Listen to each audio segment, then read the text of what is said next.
Dito mga kalipad, gagamit ako ng sports mode sa aking DJI Neo at magta-try ako magpalusot sa mga butas na ganyan. Playground dyan ng mga bata. So try kong magpalusot sa mga butas-butas. Gusto kong masanay. Ayan.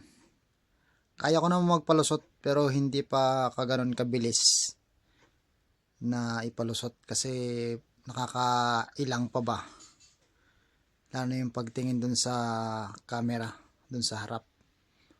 Sa mga baguhan ganun talaga, kaya nyan sinisipat ko pa kung lulusot.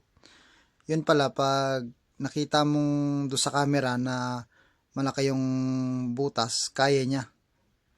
Pag nakita mong pumasok na yung parang camera nya dun sa butas na lulusutan, kaya niyang lumusot. Gaya nito. Ayan, maliit lang yan pero nalusutan ko yan eh. Kaya ko siyang ilusot. Ayan. Nakakailang nga lang kasi parang ang hirap. Tapos yan dito, pinalusot ko rin siya dito sa ilalim ng pine tree sa may deck namin sa bahay. Ayan oh. Kaya ko naman, papractice ko na. So maganda talaga siyang gamitin ng DJI Neo. At dyan, pinuunan ko ng konti yung upuan yan. Tapos pinaikutan ko dito sa kabila. Dyan, dire-diretso.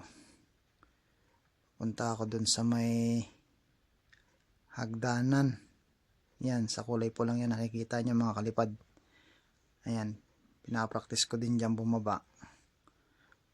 Habang gamit ang sports mode. Ayan. Nasa bahay ako nyan mga kalipad. Ayan o. Ayan, papaba ako dyan. Pinababa ko dyan yung drone, dandahan. Ayan. Binaba ko yung ano ng camera. Ayan. Tapos down.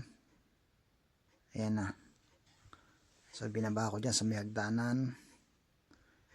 Tapos diretso sa may pintuan ng bahay namin. Ayan na. O ayan mga kalipad. Nandiyan lang ako sa loob ng bahay. O. Diba? Ayan. Ayan ako. Sa may salamin ng pintuan nakaupo.